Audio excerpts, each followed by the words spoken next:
Muy buenos días, queridos amigos, bienvenidos al canal. Bienvenidos a la vibración cuántica del día.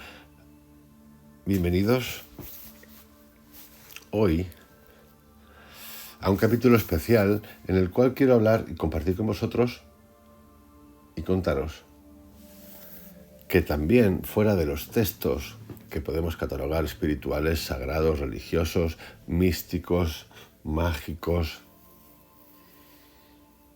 antiguos y nuevos, es decir, en la literatura, al igual que en el arte, también hay muestras todo el tiempo al representar historias de lo cotidiano, de lo que es la búsqueda del ser, la esencia del ser, el amor, lo complejo de entender las cosas y el trascender a través de la mente y por entrenamiento, y no entrenamiento sino de la conciencia y del aquí y la ahora, el espíritu.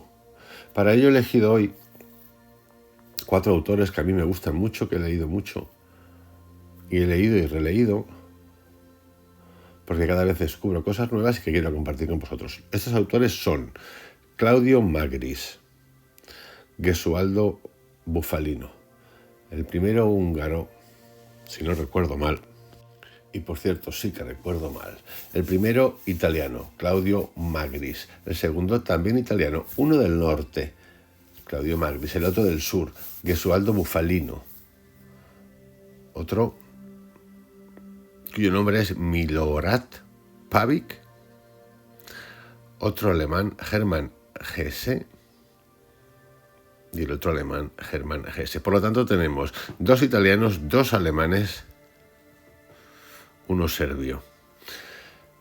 Los títulos de algunos extractos que quiero compartir con vosotros, que son extractos de sus novelas, y algunas frases son los siguientes. Claudio Magris tiene 2 libros para mí fascinantes, que son El Danubio y Microcosmos.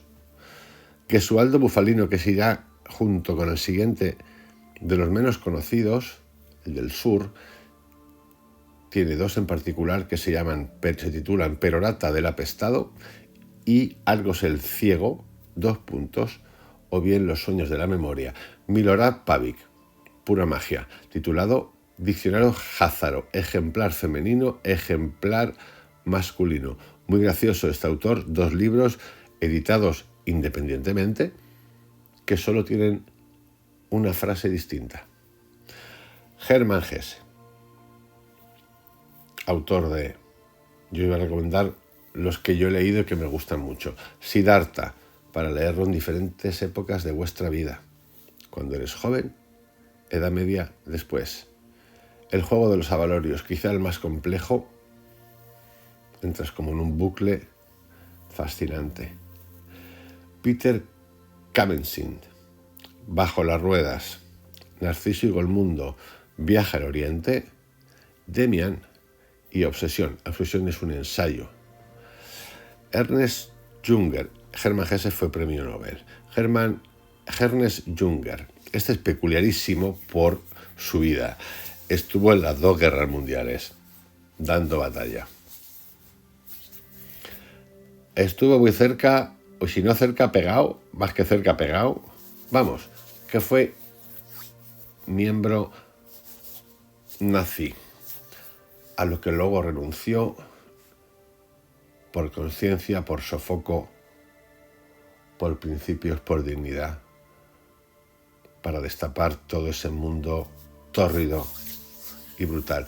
2 libros fascinantes que tienen que ver con esto. Los acantilados de mármol. Es fascinante este autor. Y Heliópolis.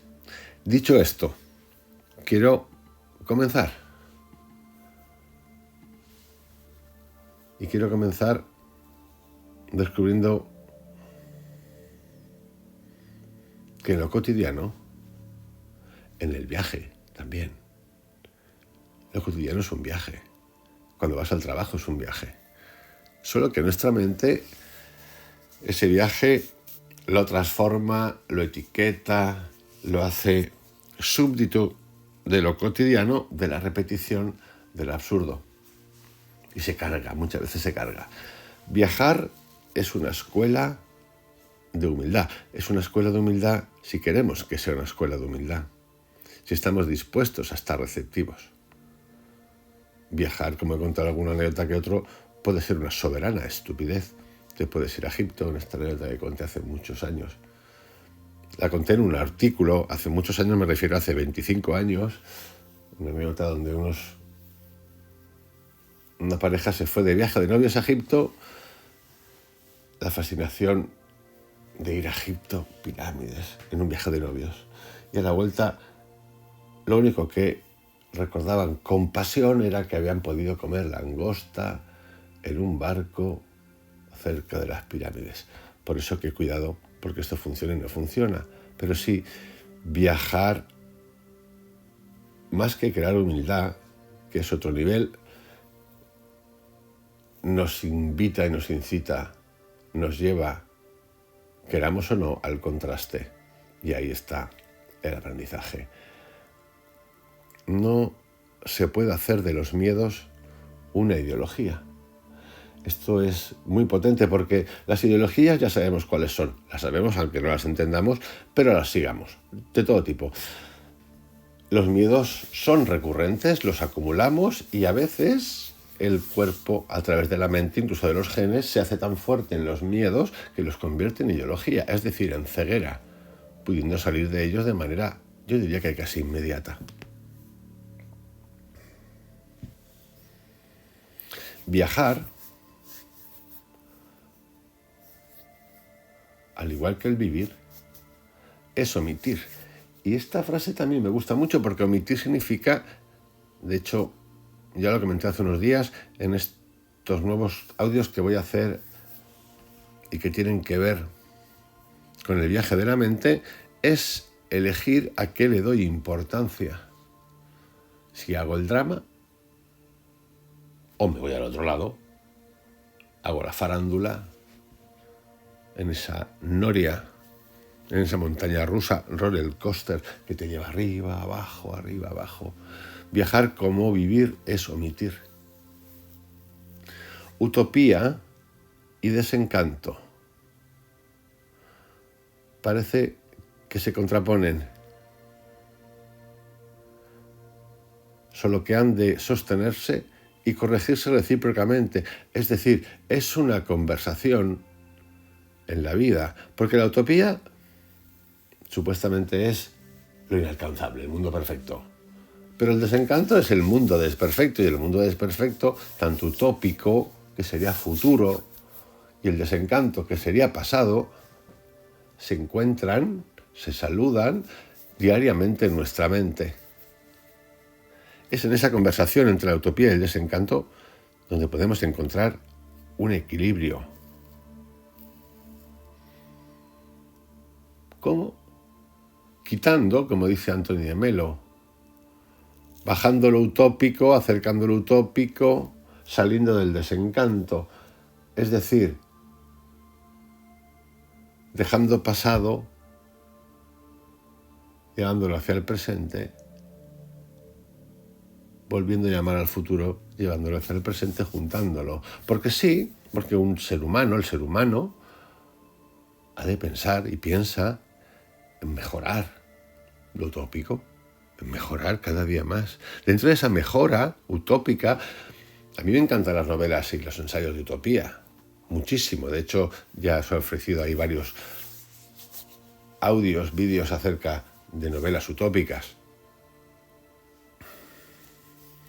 Algunas son distópicas, porque presentan el mundo desde un lugar, bueno, muchas de ellas aciertan, 1984, por ejemplo.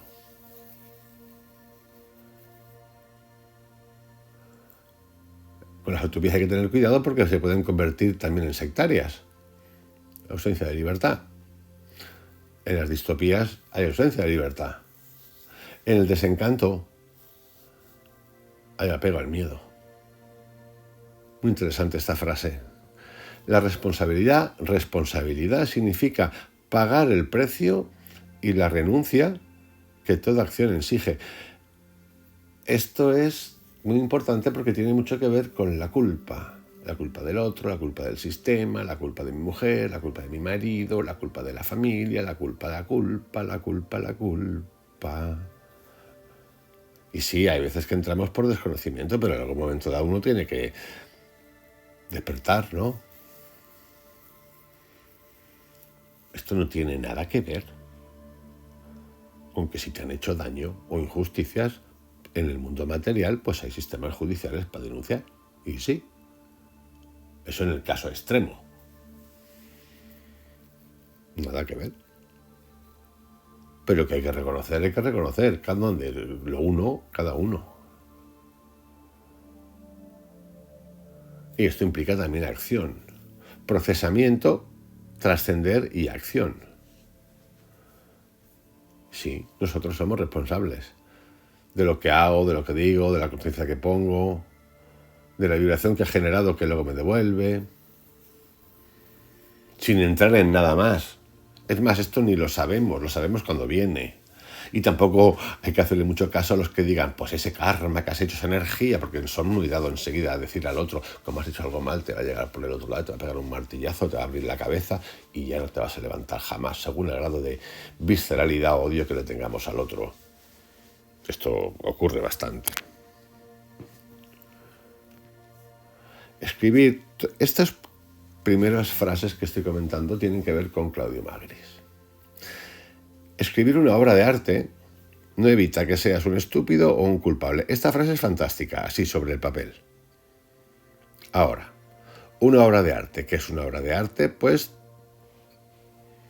yo os invito a que la identificación como obra de arte, como algo excelso, magnífico, la hagáis vosotros mismos, individualmente. Porque las obras de arte, para ser reconocidas como obras de arte, deben de reconocerlas otras personas, y como estamos en un mundo mediático, según qué personas, qué periódicos, qué revistas, qué intelectuales, pues para unos son unas grandes obras de arte, para otros no son unas obras de arte, o alguien tiene interés en fomentar eso como obra de arte. ¿Ha habido premios Nobel de literatura que son castañas? Por supuesto. Bueno, ha habido premios Nobel de paz que son ofensivos, como por ejemplo Henry Kissinger, por ejemplo. Y sí, efectivamente, el hecho de que tú hagas una obra de arte, puede ser una literatura, una pintura, no quiere decir que seas un gañán.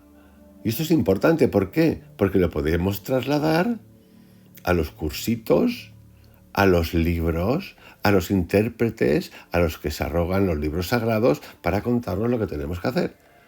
Es decir, para ponerlo de otra manera que lo entendáis fácilmente, ¿puede uno meditar 20 años y ser un estúpido? Por supuesto que sí. ¿Puede uno ser un gurú, un señor que da clases, una señorita que da clases dentro de una institución que han creado ellos mismos, decirte hacer el bien, el kundalini, el desapego y ser un soberano estúpido y malvado? Por supuesto. Puede ser una persona que sea un ladrón, un delincuente, producto de su vida, la que ha vivido, la que le ha tocado vivir por necesidad. Ser una persona también lúcida, por supuesto. Esto es importante, muy importante.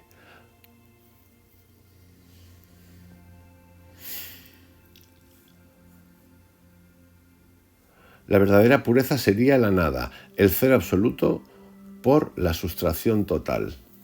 El humor, importante en este canal, el humor, muy importante, nunca está de más. Hay pocas expresiones de fraternidad más genuinas que cuando nos reímos con alguien. Es más, yo añadiría, hay pocas expresiones de fraternidad más genuinas que cuando nos reímos con alguien. Cuando nos reímos, luego hay una frase parecida a esta, de lo serio. Cuando nos reímos sobre todo de nosotros mismos, estas ínfulas que nos surgen a todos, de cuando ya conoces algo, de arrogarte, cuando has tenido los medios para apoderarte, de 20 cosas, apoderarte, sí, la palabra es apoderarte, y yo sé,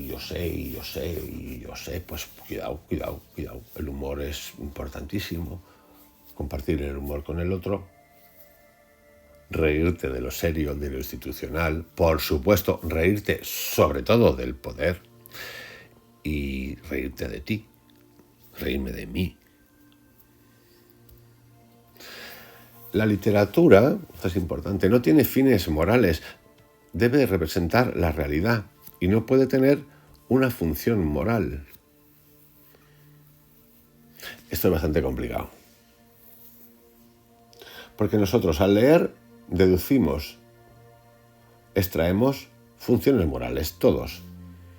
Lo blanco, lo negro, la buena conducta, la no buena conducta. Cuando el ser humano es un ser complejo en el sentido de que puede caer en lados oscuros, luego en el lado súper claro, luego revisar, arrepentirse, no arrepentirse, pasar de un lado a otro. Es complicado. Esto es para mí muy meditativo. Esto lo descubrimos con el tiempo, porque todo tiene una función moral, porque etiqueta al otro que no le gusta como amoral. Y sí, todos sabemos que en nuestro día a día hay cosas amorales. Sí. Eso es complicado. Para esto habría que quitar la literatura de adjetivos. 11. Cuanto más se vive, mejor se convive con la imperfección de la existencia y se aprende a no ser el protagonista de la vida, de la propia vida. Esto sale recurrentemente en los textos que hemos tratado aquí acerca de textos meditativos, preguntas que nos hemos hecho, filosofías. Muchas veces se dicen, tú eres el canal, esta es otra versión. El ser humano estamos, mejor dicho, en protagonista. De hecho, es una sociedad protagonista, es una sociedad que invita al protagonismo individual, hoy en día más que nunca. El deporte, la política, el show, los medios de comunicación, la psicología, las revistas, el TikTok, el YouTube, el Facebook nos invita a ser protagonistas. Esto no quiere decir que uno no escriba, no haga televisión, no tenga canales, no quiere decir eso. Simplemente con entender que lo que hacemos, las grandes invenciones científicas, es el premio Nobel, el cirujano mejor de tetas del mundo. El que te pone la cara como la porcelana. Pues sí, protagonistas. No caer en ese grado. Es doble, de soberbia, lo sé todo, soy el hacha de los hachas. Y como cliente, por ejemplo, por llamarlo así, porque a veces somos clientes muchas veces. Bueno, somos pacientes en los médicos, clientes en los comercios y clientes en la meditación y en el yoga cuando pagamos. Somos clientes, a veces nos tratan como clientes. O tratamos como clientes.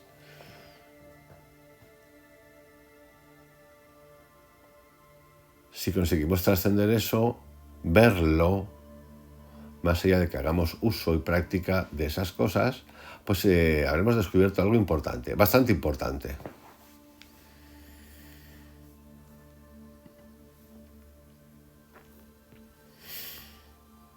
La identidad es una búsqueda siempre abierta e incluso la obsesiva defensa de los orígenes puede ser en ocasiones una esclavitud tan regresiva como, en otras circunstancias, cómplice rendición al desarraigo.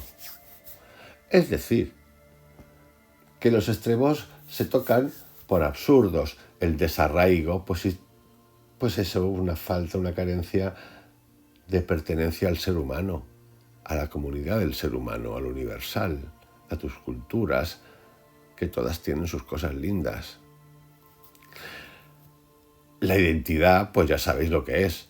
Banderitas, amiguitas, ejércitos, Estado, pertenencia, religiones, grupos de meditación, este es aquello, lo que yo veo es perfecto. La guerra de las religiones, la guerra de la política. Claudio Magris, que viene o está cerca del comunismo como experiencia, tiene citas acerca de ideologías políticas que yo aquí me las salto, porque no me interesan mucho, no quiero entrar ahí. Porque si bien bueno, iba a decir que bien podemos hablar de ideologías y de religiones, pues no, la verdad es que no se puede hablar mucho porque las dos se ponen nerviosas. Las religiones matan por ideología unos a otros y hasta los que no tienen ideología. La última más fuerte es la islámica, que mata por matar, pero todas han matado. Y en las ideologías, pues ya sabéis, dos potentísimas: comunismo, estalinismo, fascismo. Una bastante radicada, por lo menos en Europa, no, yo diría que totalmente radicada, muy controlada, la otra en marcha todavía por todas partes, en Europa incluida. Así andamos.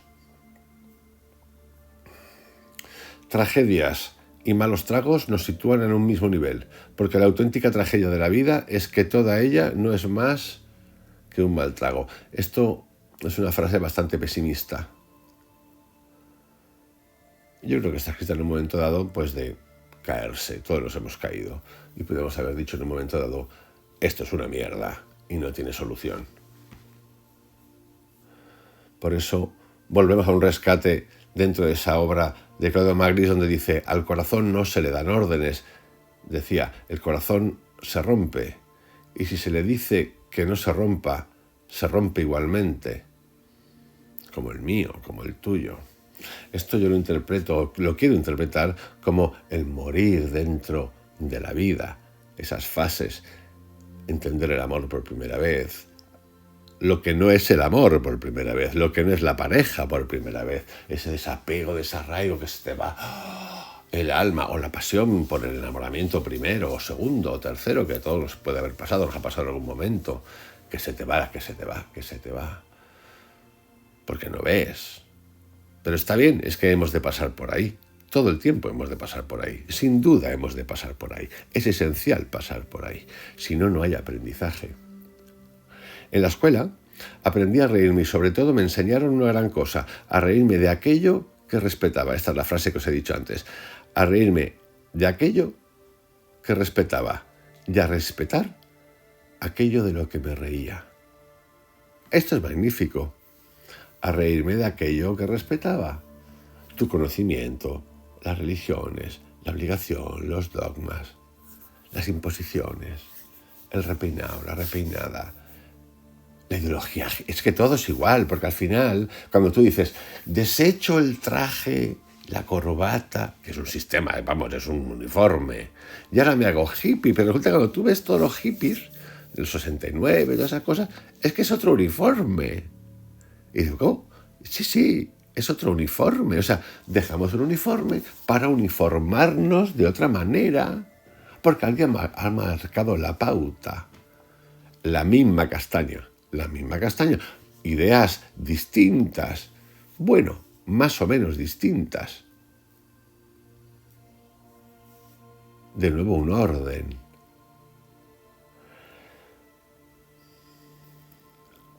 Vive y deja vivir. Es la sabiduría vienesa. Tolerancia liberal para convertirse en cínica indiferencia. Como decía Alfred Polgar en el Muere y deja morir. Es posible que todo viaje se dirija hacia su origen, a la búsqueda de su propio rostro.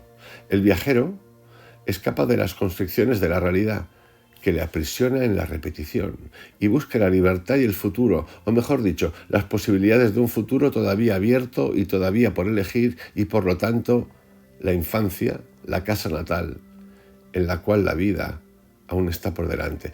El viaje es como una especie de círculo. Salimos para volver a la esencia, al inicio, encontrar el secreto ahí, para irnos al origen. Nos movemos hacia el futuro para irnos al origen, a contrarrestar a los opuestos, a encontrarnos con realidades distintas por culturas, por ciudades, por países, por lo que sea. Y viajamos en ese viaje que es interno y exterior porque nos aprisiona la repetición de nuestra vida cotidiana, porque hay algo de insatisfacción ahí. No se salva aquí nadie. y queremos y ansiamos esa libertad, que es esa independencia, y la vemos siempre en el futuro, o sobre todo en posibilidades de futuro. Eso es interesante porque también nos puede conectar con lo cuántico, que está todavía por elegir. Lo que no sabemos es que está por elegir en nosotros, en nuestra mente. Es una vuelta a la esencia, es una vuelta al origen. La ideología es importante porque empuja a buscar el sentido, pero está equivocada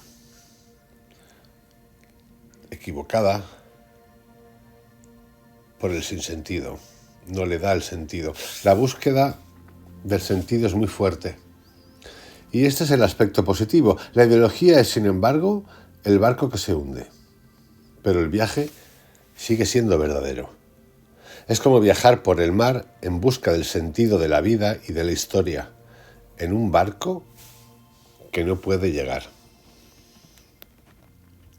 Esto, que parece que haga referencia solamente a lo material, a lo político, nosotros también somos político, a la oikos, que es la economía, al deambular, a nuestras aventuras, al viaje del héroe. También hace referencia esa ideología a la religión, a la equivocación, a la inducción, a la propaganda, a ese otro lado espiritual disfrazado de no libertad, de no entrar en libertad ni salir en libertad, que es parte de la extensión del ser humano.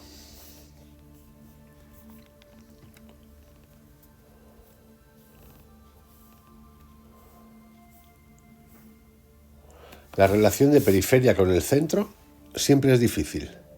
Quien vive en una frontera geográfica o cultural, yo diría que hasta mental, se cree el auténtico depositario e intérprete de su nación y se siente incomprendido por el resto de la misma nación, que le parece indigna de serlo.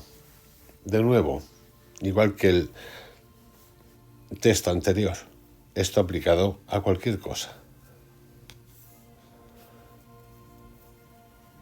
Quien abusa amparándose en la fatalidad de la vida o del propio carácter, una hora o un año después se verá atacado en nombre de las mismas inefables razones. Lo mismo sucede con los pueblos, con sus virtudes, sus caídas y sus apogeos. La escritura, igual que el verbo, tiene la facultad de poder poner en palabras, muchas veces, lo que nos gustaría que ocurriese pero que no ocurre. Las utopías, casi todas revolucionarias, son una levadura, que por sí sola no basta para hacer pan, contrariamente a lo que han creído muchos ideólogos, pero sin la cual no se hace pan.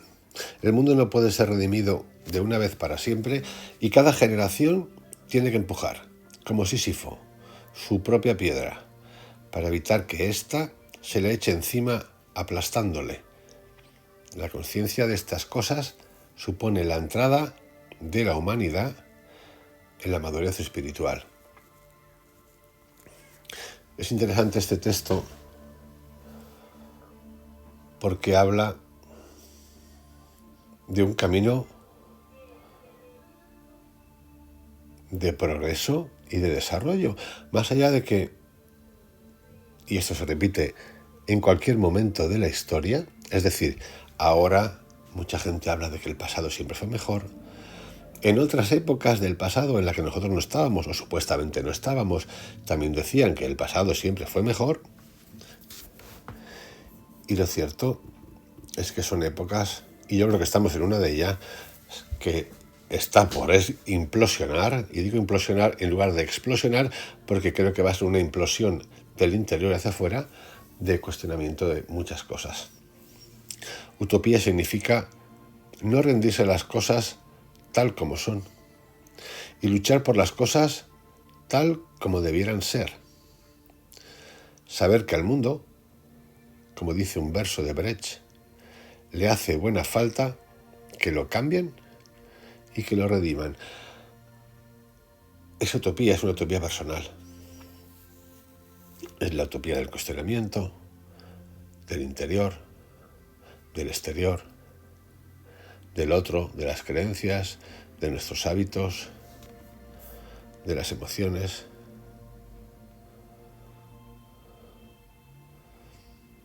Tras las cosas tal como son,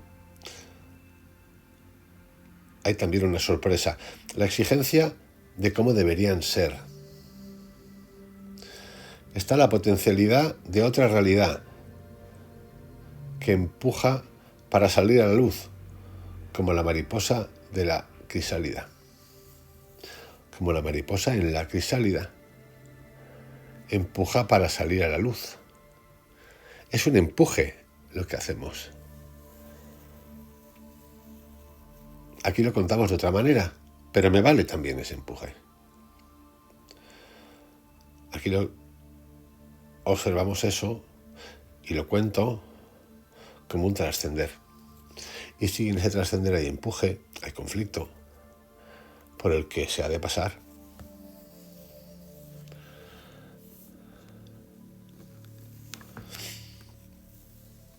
El tiempo de la existencia compartida con el otro, compartida también contigo, es un viaje que recorre y recupera continuamente en su caminar los lugares y los instantes de la propia odisea.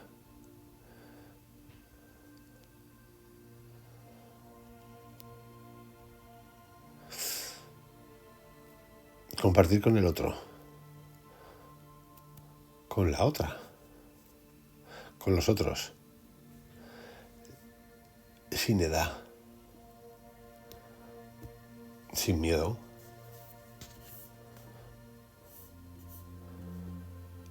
sin concepción de juventud o vejez. La capacidad de emocionarnos con cualquier edad. Y cuando digo cualquier edad me refiero más a las edades consecuentes. A los 15 es una cosa, a los 13 es otra, a los 20 es otra, a los 30 es otra, a los 40, a los 50. Y ahí ya empezamos con que esa capacidad de emocionarse como que nos la hemos gastado como cartuchos sin pólvora, con pólvora mojada. Y no, eso es vivir. Tener la capacidad de volver a emocionarse, de volver a compartir.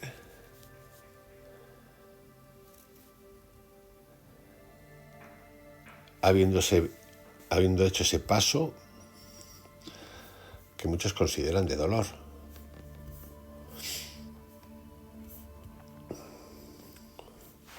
Vamos a dar un saltito ahora a algunos aforismos de Gesualdo Bufalino, que os recuerdo que tiene esos 2 libros, tiene más. A los que a mí me gustan son Perorata del apestado y Argos el ciego, o bien Los sueños de la memoria. Las banderas, 2 puntos, pañales para pueblos infantiles que mojan la cama, ya que algunos mueren todavía por creer en ellas. Se debería hacerlas rotar cada día, prestar, qué sé yo, el tricolor a Madagascar, a Italia la media luna. El único consuelo en vísperas de ciertos duelos electorales entre 2 candidatos es que al menos uno de los 2 perderá. Fijaros el descaro con el que trata cosas sagradísimas, intocables.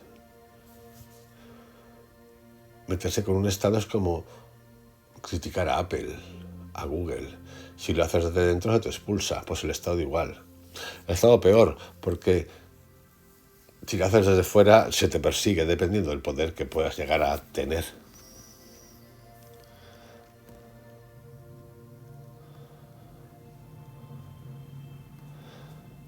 No hay razón para que una idea regada con la sangre de los mártires sea menos estúpida que otra.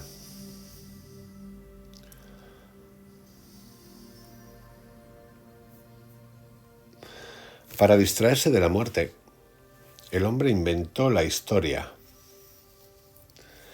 que es un happening de 1 centavo.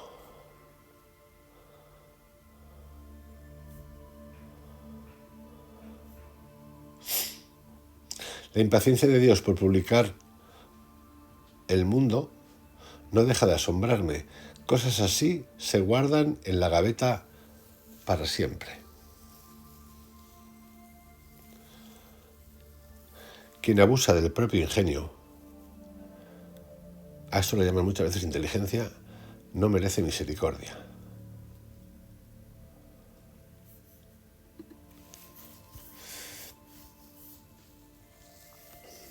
Si vas en la dirección que tu miedo crece,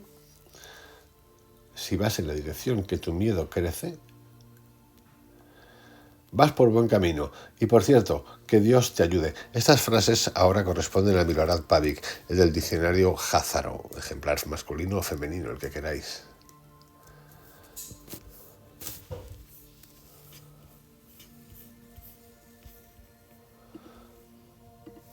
Hay escritores que tienen esa facultad de masticar por nosotros, de poner las cosas en palabras, las cosas que nosotros hemos pensado 10.000 veces. No es que sean originales o no, no es que sean distintos o no. La única diferencia es que ponen en palabras, novelan muchas de las cosas que todos los comunes tenemos y hemos procesado en nuestra mente. Vamos a dar un saltito ahora a Hermann Hesse, el autor de Siddhartha. Dentro de ti hay una quietud y un santuario al que puedes retirarte en cualquier momento y ser tú mismo.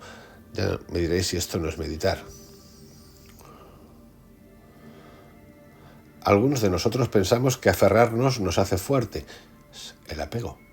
Pero a veces es soltarnos lo que nos fortalece. Es soltarnos lo que nos fortalece. Y soltar, que parece tan sencillo, es todo un ejercicio de humildad, yo diría que hasta de paciencia y de amor. Es aprender a querernos todo el tiempo. La felicidad es amor, no otra cosa.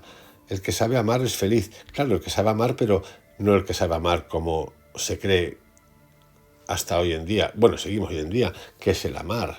La posesión, el control, la vigilancia, la posesión, el sin vivir. De hecho, cuando uno habla, yo esto lo he oído muchas veces, mi mujer, mi marido, y yo no quiero entrar aquí en una dialéctica de estas de prohibir palabras, porque no creo que eso, no lo creo nunca, pero indica posesión. Y sí, resulta que hay gente que le gusta eso. A mí no es que me moleste, pero simplemente dar una vueltita para pensar, yo sé que es complicado, pero yo también he tenido esposa y novias. Y sí, estas palabras las he utilizado.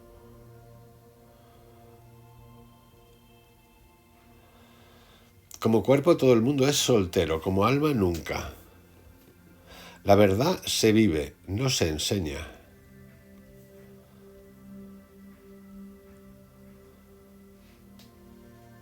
Nuestra mente es capaz de pasar más allá de la línea divisoria que hemos trazado para ella, más allá de los pares de opuestos en que consiste el mundo.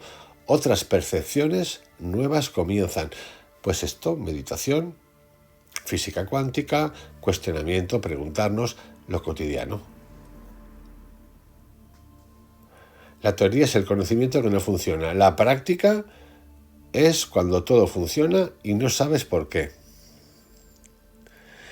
Cada experiencia tiene su elemento de magia.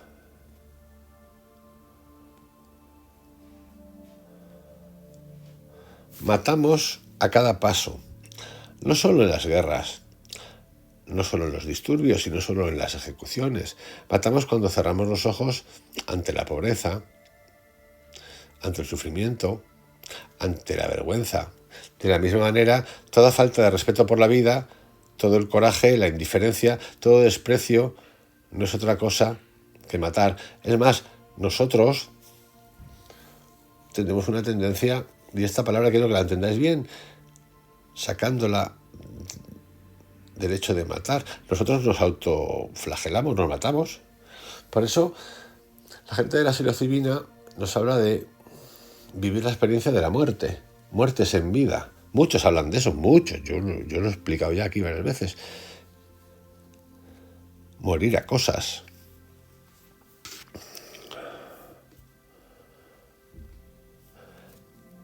No hay ninguna realidad excepto la contenida dentro de nosotros. Es por ello que muchas personas viven una vida irreal. Confunden las imágenes exteriores por realidad y nunca permiten que el mundo dentro de ellos se afirme. Siempre estamos en una dualidad. Y da la casualidad que en esa dualidad casi siempre va ganando por terreno material lo material. La que no queremos que gane.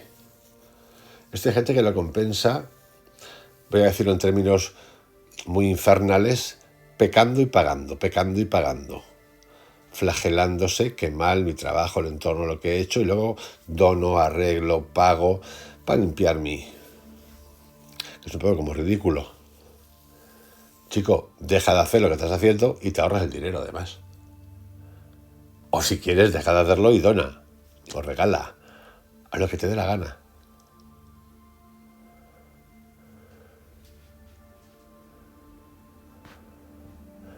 Es posible no transgredir ninguna ley y seguir siendo, en palabras de Gese, un bastardo. Vamos, un cabroncete. Una cabronceta. Vamos, no, yo no he cumplido ninguna ley. Y ser un verdadero... Esto lo explica Krishnamurti. Hay gente que medita muy común y luego sigue siendo mezquino cuando sale a la calle, a los 5 minutos. La sabiduría no es más que una preparación del alma, una capacidad, un arte secreto de pensar, sentir y respirar pensamientos de unidad en cada momento de la vida. La realidad y el significado no están ocultos en algún lugar detrás de las cosas, están en ellas, en todas ellas. Jacobo Greenberg.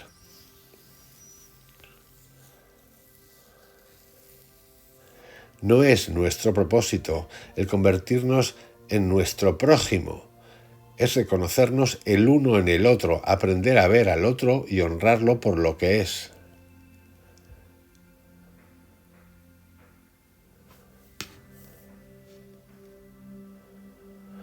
Aquellos, y con esta frase voy a pasar ya a otro autor, aquellos que no pueden pensar o asumir responsabilidades por sí mismos, vamos a ponerlo en personal, aquellos que no podemos, porque es mejor decirlo así, pensar o asumir responsabilidades por nosotros mismos, necesitamos y clamamos por un líder. Otra frase fantástica, llena de meditación, llena de sentido. Ayudémonos, apoyémonos en esto para entender cuántas veces, pensando que no, estamos buscando un líder de todo tipo, coach, espiritual, evangelizador, lo que queráis. Lo que queráis. Y voy a cerrar ya con algunas frases de Ernest Junger para ponerle punto y seguido a este audio.